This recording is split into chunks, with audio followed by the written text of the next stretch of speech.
Good afternoon, everybody. I'm Donald Clark.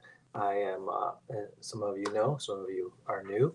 I am one of the acupuncturists here at CNY Healing Arts, CNY Fertility. How are you? So the title of our our live today is the lung, and so what we're going to do is we're going to talk about our lungs and how our lungs are affected by the seasons.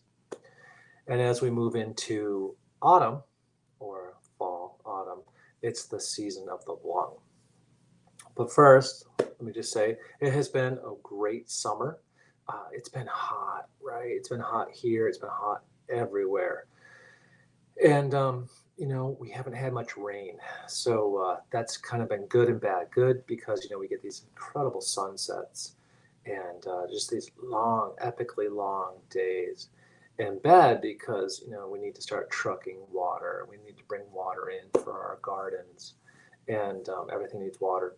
The corn is all curled up, and it's really starting to really affect the crops here in upstate New York. So we need some rain, and normally we get it. Normally we have what these kind of these monsoon thunderstorms that roll through and will drop 1 to 2 inches of rain.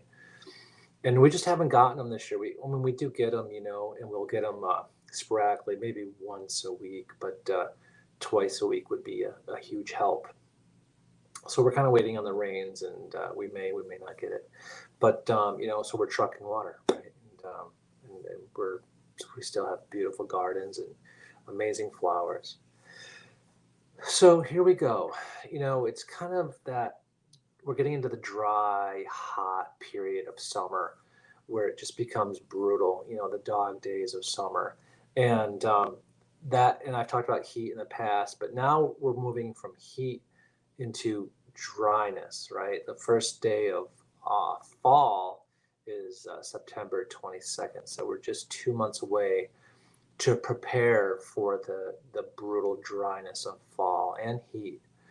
And every organ system has a season in which it's where it's kind of the strongest and or the weakest. And for the lung, it is the fall. And so one of the things that we want to make sure is that we take care of our lungs going into the autumn, especially from this point forward, because if you have any kind of a lung issue, asthma, reoccurring bronchitis, it'll flare up in the fall. And that'll take us right into the winter. And so if we're going into the winter months with weakened lungs, it's just going to make cold and flu season that much worse. So we want to keep our lungs as strong as possible for cold and flu season, because our lungs in Chinese medicine is the umbrella of our whole organ system. That's our first defense, right? So it's what we have. We interact with our outside environment with our lungs, right? Because we're bringing in air, and so we want to make sure that they're strong. We want to make sure that they're healthy. And like I said, if we go into the cold and flu season with a weakened lungs and weakened immune system, it's just going to make everything harder. And one of the best ways to take care of the lungs is to make sure that we're not abusing them, right? So people that smoke, or people that exercise excessively in the heat can damage the lungs. So the lungs are sensitive. They're an organ system, and they have direct contact with our external nature.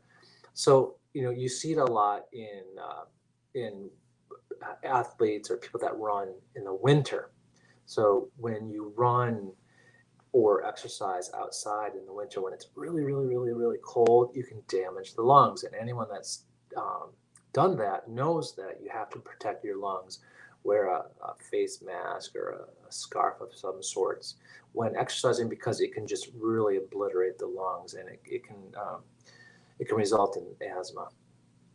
So you need to take care of your lungs. So even when it's really, really, really, really hot, the same thing applies. So you need to take care of your lungs, and don't smoke. No smoking.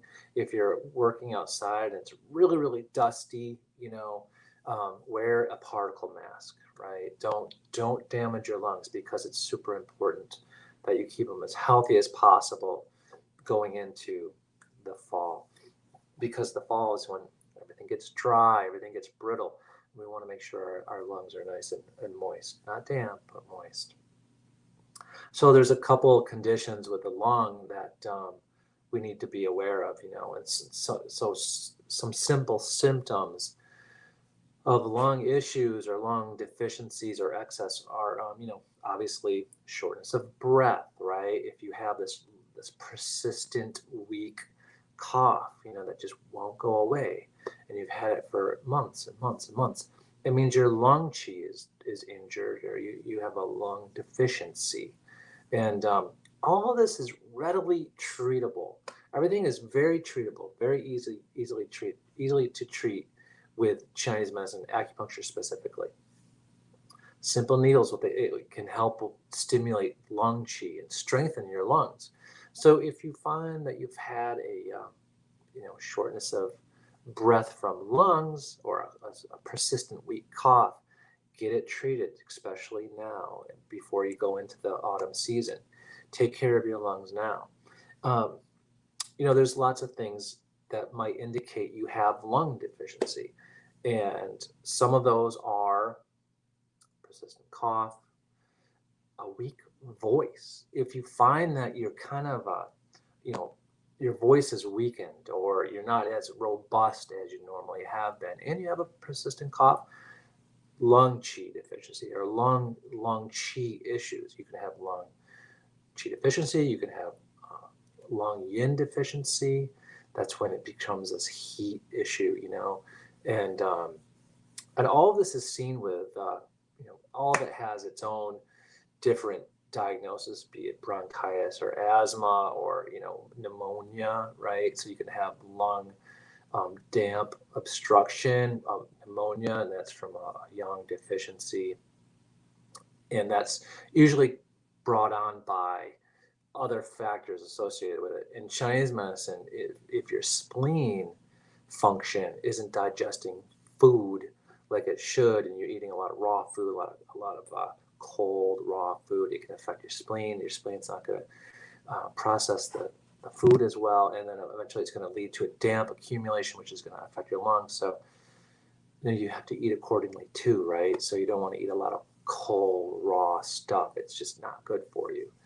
And if you're a vegan or a vegetarian, and that's what you're focusing on, warm water. Have a cup of warm water, after or with your meal or after your meal, or have some tea, and that's going to help keep everything warmer and digest better. Every organ system has an emotion associated with it, and you can see this in science, and there's proof of this. For people that have gone through intense grief or loss or sadness, you can feel the weight of the sadness on your lungs, right? You can feel it weighing on you, especially your lungs. That intensity can cause damage to your lungs, and this has been proven. So, if you've been through a loss or a grief situation, and since then you've had some lung qi symptoms, lower voice, persistent cough, weak cough, then you've damaged your lungs. And you can damage your lungs, not only externally with the environment, particle mask, particles, but you can do it emotionally too. And people don't realize that, I think, some of the times. And it's really pretty important that if we go through something like that, we process it accordingly, right? It's okay to grieve, but if it weighs on you for a period of time, it can start to do damage. So you need to be aware of that as well. So if you find that you have this, a lot of grief or sadness, another symptom of lung qi deficiency, and treat it right away. And it's something that we can do very quickly, and it's really easy. Most most conditions that we have, most symptoms are, it's like a dashboard on a car. There's a little indicator that says, okay, you need to take care of this. Because if you don't, it's going to manifest into something else, right? And so, there are little indications that you just need to pay attention to that are easily treated. And if you get in sooner, and it's much easier to take care of. There's obviously some foods that you can eat as well that are going to help, and so we are what we eat, right? And so I just encourage everybody to stay away from the really the really mucus forming foods, right? And stay away from the really inflammatory foods. And so keep that in mind as well. Just my cheat sheets. I see there. Does asthma affect lung qi? Lung qi affects asthma for sure. If your lungs aren't as strong as they could be it from environmental factors, emotional factors, it can put a lot of pressure on your lungs, and that can manifest in several ways. It can manifest in, you know, um, pneumonia, a common cold and flu, um, asthma. So if you've damaged the lungs, and whether it be, like I said, in utero, or if it's you're newborn or as an adult, you can get asthma, right?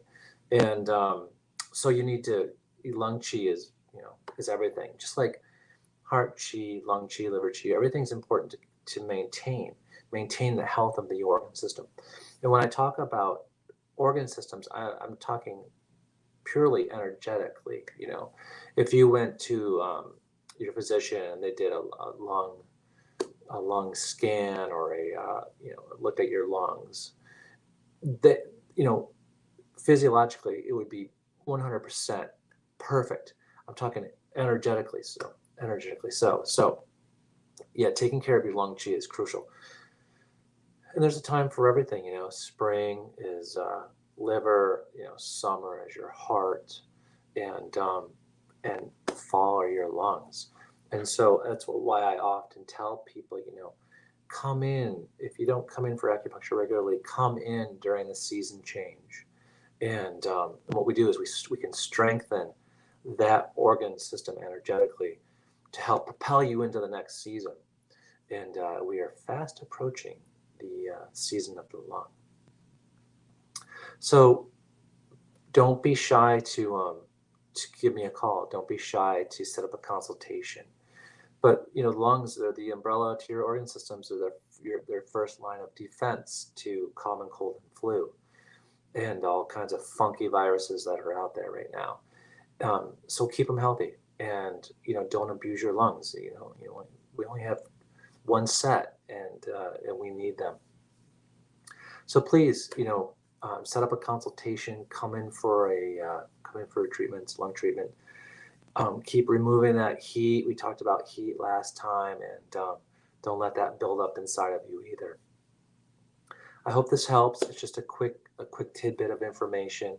And if you need anything, please call me. Thank you.